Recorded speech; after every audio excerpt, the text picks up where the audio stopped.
real for a second. Everyone's panicking about this new 100K H-1B news. But here's the truth that nobody seems to be talking about. H-1B was one of the many types of visas that allowed immigrants to work here in the US. But it was never the only option to get into the US. So I will be sharing 10 plus different visa types that can help you if you're a student, foreign worker, temp worker, or even an entrepreneur where you can come and work here in the US. So if you thought your American dream just got crushed, get your hopes up because I'm going to help you also figure out which option might actually be perfect for your situation. So watch till the end. Hey everyone, I'm Tanu. I've been in the US for about 5 years now, earned dual masters, worked in corporate giants, realized how tough the journey can be for some immigrants. So here I am sharing my experiences to help you thrive. I have divided this video into 5 sections, from temporary paths to permanent visas to self-filing visas to even direct green card, and other options for students and entrepreneurs as well. So it's easier for you to figure out which one fits you best. First category is company sponsored visas, also part of the temporary visa types. These are when an employer brings you in because they need your specific skills. After H-1B, there are a few other visa types that can get you those sponsorships from your company. First one is the L1 visa. This is for people who can transfer within the company. So if you worked, suppose at Google in India, they can move you over on an L1 visa to their US branch. I think the basic eligibility is that you must be with the company for at least 1 year. And the whole cost of this visa is anywhere from $5,000 to $10,000. And this is the cost to the company I'm talking about, not just the filing application fee. So it's pretty cheap when you compare it with the 100K fee. And then there's L2 as well, which comes with work authorization for your spouse. So if you get L1, your spouse can get L2. And that's a huge plus for many immigrants as compared to the H1, which comes with H4. But there are a lot of restrictions when it comes to working for your spouse with H4. So definitely talk to your employer about this visa if H-1B does not seem to be a viable option for them. The next one is everyone's favorite, the O1 Extraordinary Ability Visa. This is for people who are really specialized in things like science, arts, athletics, business. And no, it's not just for movie stars. There are a lot of tech companies who also file this visa for their employees. But definitely, this is a little bit more evidence heavy. Like, you really need to make a strong case so you get this visa easily. So you can think like if you've done some heavy research or you've got some amazing significant project that has contributed to the US economy in some way, global economy in some way, then that is a significant evidence you can provide for O1. And there's no lottery system in this. It's just the company pays the legal fees similar to L1 or H1 visas, and you have a good case. Now, other than these specialized skills, there are also some visas, like if you don't want to get into tech and you just want some temporary work authorization here, there is H2 visas, which is for agricultural and just simple plain jobs. So if US feels that they don't have the resources to fill in for other agricultural or non-agricultural positions, they can give you a visa for that. But you would need to find an employer first. Then if you're really good in sports or you have an international presence or you're an entertainment group, then you can go for P1, P2 visas if you're coming to the US to participate in, or you're coming here to coach a team. So these visas can be handy. Now, the second category is the self-filing options. In this category, you don't necessarily need an employer to file for you. If you're in good standing, you can easily get a direct green card with this option. This is EB1A. This is basically the big brother of O1, but just more permanent.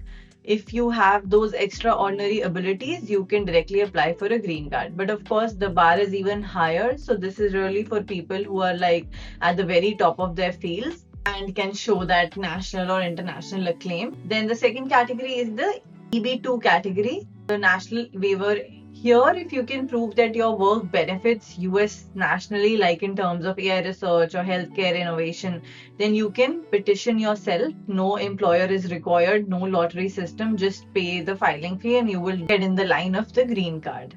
This is like telling the government that my work is really valuable and the US will benefit from me being here. So, as long as you can make a really good case, you can convince them that will be a good option for people with these kind of skill set and talents. So there are two more categories which are employer based and are more permanent. Uh, but you do need a job offer for those. That's EB1B and EB1C. You definitely need an outstanding skill set for this one, but along with this, you also need some sort of job offer or you need to be an advanced degree professional. So, if you're like an outstanding professor or researcher or at a certain multinational executive level or a manager, you could go for these categories. There are certain criterias that are listed on the USCIS website. So, out of those, you have to meet at least two or three, and that will help you qualify for this visa. Now, if you're not interested in working here in the US based on an employment or job, then you can take the investment or the entrepreneur route. If you have like a business dream or financial resources, the US has some really interesting options, which is called the investor pathway and international entrepreneur role. In the IER, you can have ownership of your startup entity. You can come to the US for a certain amount of time. I think 30 months, and you can set up your business in the US. You just need to show that how your business will grow and help the US economy and how it will create jobs. And then Trump recently announced about the Trump Gold Card and the Platinum Card for people who come from wealthy families and who can just pay millions of dollars and get that card. I think in a very short duration, they will directly be granted a green card or a permanent card to stay here in the US. So this is basically like you're paying a large sum of money as gift to the US so that you can just get a faster permanent residency. You just need somewhere from the minimum is $1 million investment to I think up to $5 million, but of course they won't mind if you want to invest even more. Then there's also EB5 category. If you can create some jobs in the US, they will guarantee your permanent route residency for you and for your family. I think the minimum requirement for this one is also around $800,000 to $1 million. Now, I know that these options may not be viable for many, but I just wanted to share the resources that are available. All right, another category is very straightforward. This is for students who come here to study. This easiest accessible entry point as of today, although you can come on F1 visa and stay on OPT for 1 to 3 years. If you're on STEM, you can extend that 1 year to another 2 years. But unfortunately, I think US government has been targeting OPT a lot lately. So I am not sure how many OPT years you will get once you get here. Things can actually change overnight or not. But yes, there is risk associated with the OPT at this point. I think honestly, for students, another good option is exploring the J1 program, which is the exchange program for international students, on which you can actually come here in the US on internships or for research positions and just training yourself for a few months.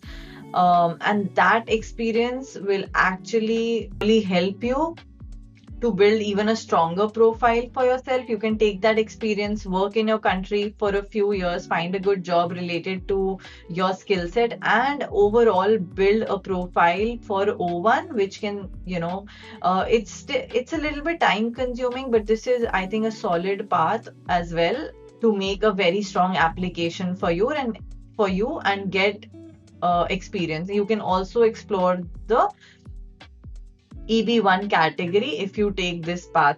So fast forward, which one will be your best fit? If you're a student, you can explore F1, J1, OPT, and you can go on to build your O1 or EB2 case. If you're on a mid-career level, then you can look for L1 transfers, L2 for your spouse, If you want job outside tech, maybe look at H2 for agricultural and non-agricultural visas.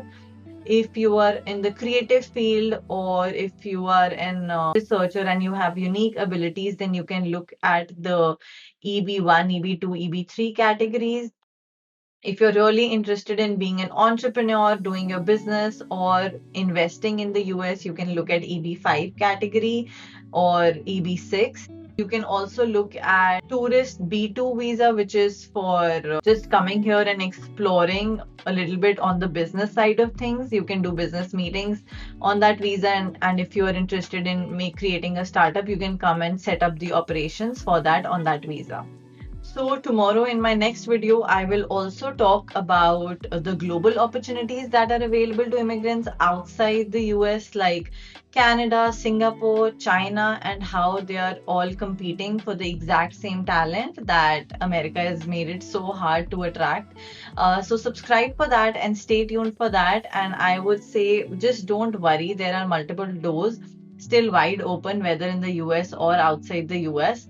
You have many options. You just think what you really want and then work towards that. The world is really full of opportunities if you are willing to put in the work. So drop in the comment section which one did you like the most and which one you think might be useful. And if you have any questions, drop them in the comment section and I would be happy to answer as many as I can. Once again, hopefully at least one person found this video helpful and useful in their journey. Thank you so much for watching and I will see you in the next video. Bye.